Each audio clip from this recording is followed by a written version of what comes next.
ಬಳ್ಳಾರಿಯಲ್ಲಿ ಇಬ್ಬರು ಶಂಕಿತ ಉಗ್ರರ ಬಂಧನದ ಪ್ರಕರಣದ ವಿಚಾರವಾಗಿ ರಿಪಬ್ಲಿಕ್ ಕನ್ನಡ ಮಾಡ್ತಿರುವಂತಹ ಮೆಗಾ ಫಾಲೋ ಅಪ್ ಸ್ಟೋರಿ ಇದು. ದಿನ ಕಳೆದಂತಲೂ ಕೂಡ ತನಿಖೆ ಬಯಲಾದಂತೆ, ತನಿಖೆ ಆಗ್ತಿದ್ದಂತೆ ಇವರ ಮುಖಗಳು ಕೂಡ ಬಯಲಾಗ್ತಾ ಇರುವಂಥದ್ದು. ಸೊ ಹಾಗಾದ್ರೆ ಈ ಶಂಕಿತ ಉಗ್ರರು ಏನೇನು ಮಾಡ್ತಿದ್ರು, ಎಲ್ಲಿ ಏನೇನು ಮಾಡ್ತಾ ಇದ್ರು ಅನ್ನುವಂಥ ಡೀಟೇಲ್ಸ್ ಅನ್ನ ಈಗ ನಿಮಗೆ ಕೊಡ್ತಾ ಹೋಗ್ತೀವಿ. ಎನ್ಐಎ ತನಿಖೆಯಲ್ಲಿ ಬಯಲಾಗ್ತಿದೆ ಬೆಚ್ಚಿ ಬೀಳಿಸೋ ಮಾಹಿತಿ. ಬಳ್ಳಾರಿಯಲ್ಲಿ ಬಂದಿದ್ರಿಂದ ಅಮೋನಿಯಂ ನೈಟ್ರೇಟ್ ಅನ್ನ ಖರೀದಿ ಮಾಡಿದ್ದಾರೆ ಅನ್ನುವಂಥ ಡೀಟೇಲ್ಸ್ ಸಿಗ್ತಾ ಇದೆ. ಅಮೋನಿಯಂ ನೈಟ್ರೇಟ್ ಅನ್ನ ಸುಲೇಮಾನ್ ಮತ್ತೆ ಸಮೀರ್ ಖರೀದಿಸಿದ್ರು ಅನ್ನುವಂಥ ಡೀಟೇಲ್ಸ್ ಸಿಗ್ತಾ ಇದೆ. ಅಕ್ಟೋಬರ್ 22ರಂದು 1 kg ಅಮೋನಿಯಂ ನೈಟ್ರೇಟ್ ಅನ್ನ ಖರೀದಿ ಮಾಡಿದ್ರು. ಬಳ್ಳಾರಿಯ ಫರ್ಟಿಲೈಸರ್ ಅಂಗಡಿಯಲ್ಲಿ ಅಮೋನಿಯಂ ಅನ್ನ ಖರೀದಿ ಮಾಡಿದ್ರು. ಸ್ಫೋಟಕಗಳ ತಯಾರಿಕೆಗೆ ಅಮೋನಿಯಂ ನೈಟ್ರೇಟ್ ಅನ್ನ ಬಳಕೆ ಮಾಡಿದ್ರು. ಜೊತೆಗೆ 2019ರ ಪುಲ್ವಾಮಾ ದಾಳಿಯಲ್ಲೂ ಕೂಡ ಅಮೋನಿಯಂ ಅನ್ನ ಬಳಕೆ ಮಾಡಿದ್ದಾರೆ ಅನ್ನುವಂಥ ಮಾಹಿತಿ ಕೂಡ ಸಿಗ್ತಾ ಇದೆ. ಬಳಸಲಾಗಿತ್ತು ಅಂಥೇಳಿ ಸ್ಫೋಟಕವನ್ನು ತಯಾರಿಸಿ ದುಷ್ಕೃತ್ಯ ಎಸಗಲು ಮುಂದಾಗಿದ್ರ ಅನ್ನುವಂಥ ಡೀಟೇಲ್ಸ್ ಸದ್ಯಕ್ಕೆ ಸಿಗ್ತಾ ಇದೆ.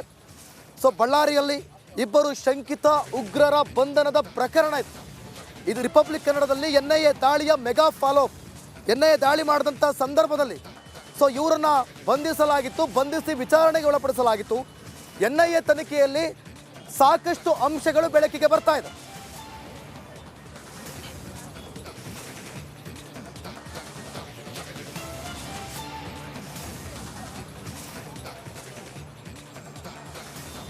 ಈ ಬಗ್ಗೆ ಮತ್ತಷ್ಟು ಮಾಹಿತಿಯನ್ನು ಕೊಡ್ತಾರೆ ನಮ್ಮ ಪ್ರತಿನಿಧಿ ರೇಣುಕಾರಾಧ್ಯ ಗಮನಿಸ್ತಾ ಇದ್ದೀರಿ, ಈಗಾಗಲೇ ತನಿಖೆಯನ್ನು ಮುಂದುವರಿಸ್ತಾ ಇದ್ದಾರೆ. ಜೊತೆಗೆ ಒಂದಷ್ಟು ಅಂಶಗಳು ಕೂಡ ಬೆಳಕಿಗೆ ಬರ್ತಾ ಇದೆ.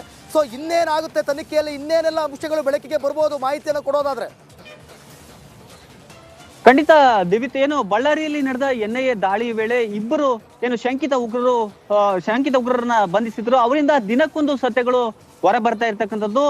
ಇವತ್ತು ಕೂಡ ಒಂದು ಆಘಾತಕಾರಿ ಅಂಶವನ್ನ ಎನ್ಐಎ ಅಧಿಕಾರಿಗಳು ಈ ಶಂಕಿತ ಉಗ್ರರಿಂದ ಬಾಯ್ಬಿಡಿಸಿದ್ದಾರೆ. ಅದೇನು ಅಂದ್ರೆ ಅಮೋನಿಯಂ ನೈಟ್ರೇಟ್ ಅನ್ನ ಈ ಉಗ್ರರು ಖರೀದಿಸಿದ್ರು ಅನ್ನುವ ಆಘಾತಕಾರಿ ಅಂಶ ಬೆಳಕಿಗೆ ಬಂದಿರತಕ್ಕಂಥದ್ದು. ಅದನ್ನ ಯೂಶಲಿ ಅಮೋನಿಯಂ ನೈಟ್ರೇಟ್ ಅನ್ನ ಹೊಲ ಗದ್ದೆಗಳಿಗೆ ರೈತರು ಬಳಸ್ತಾರೆ. ಜೊತೆಗೆ ಎಕ್ಸ್ಪ್ಲೋಸಿವ್ಸ್ ಅಂದ್ರೆ ಸ್ಫೋಟಕಗಳ ತಯಾರಿಕೆಯಲ್ಲಿ ಕೂಡ ಅಮೋನಿಯಂ ನೈಟ್ರೇಟ್ ಅನ್ನ ಬಳಸ್ತಾರೆ. ಇನ್ನೊಂದು ಪ್ರಮುಖ ವಿಷಯ ಏನಂದ್ರೆ 2019ರಲ್ಲಿ ಪುಲ್ವಾಮಾ ಅಟ್ಯಾಕ್ ಏನಾಗಿತ್ತು, ಅಂತ ಸಂದರ್ಭದಲ್ಲೂ ಕೂಡ RDX ಜೊತೆ ಅಮೋನಿಯಂ ನೈಟ್ರೇಟ್ ಅನ್ನ ಬಳಸಿ ಅಲ್ಲಿ ಪ್ರಬಲವಾದ ಸ್ಫೋಟವನ್ನ ಮಾಡಲಾಗಿತ್ತು.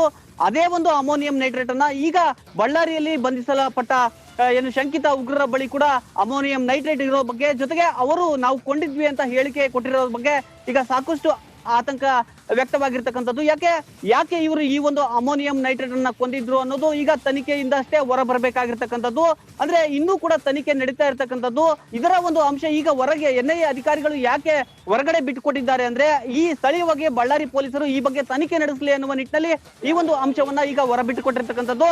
ಇನ್ನೂ ಕೂಡ ಸಾಕಷ್ಟು ಅಂಶಗಳನ್ನ ಎನ್ಐಎ ಅಧಿಕಾರಿಗಳು ಈ ಬಂಧಿತ ಸುಲೇಮಾನ್ ಹಾಗೂ ಸಮೀರ್ ಅವರಿಂದ ಬಾಯ್ಬಿಡಿಸ್ತಾ ಇದ್ದಾರೆ. ಇನ್ನೂ ಪ್ರಮುಖವಾಗಿ ಎಲ್ಲೆಲ್ಲಿ ಇವರು ಸಂಘಟನೆಯನ್ನ ಮಾಡಿದ್ರು, ಮುಂದೆ ಇವರೆಲ್ಲ ಏನೆಲ್ಲ ಯೋಜನೆಗಳನ್ನ ಹಾಕಿದ್ರು ಅನ್ನೋದ್ರ ಬಗ್ಗೆ ಈಗ ಕೂಲಂಕುಷವಾಗಿ ಎನ್ಐಎ ಅಧಿಕಾರಿಗಳು ತನಿಖೆಯನ್ನ ನಡೆಸ್ತಾ ಇರ್ತಕ್ಕಂಥದ್ದು. ದಿವಿತ್, ಓಕೆ, ಥ್ಯಾಂಕ್ ಯು ರೇಣುಕಾರಾಧ್ಯ ನಿಮ್ಮೆಲ್ಲ ಮಾಹಿತಿಗಾಗಿ.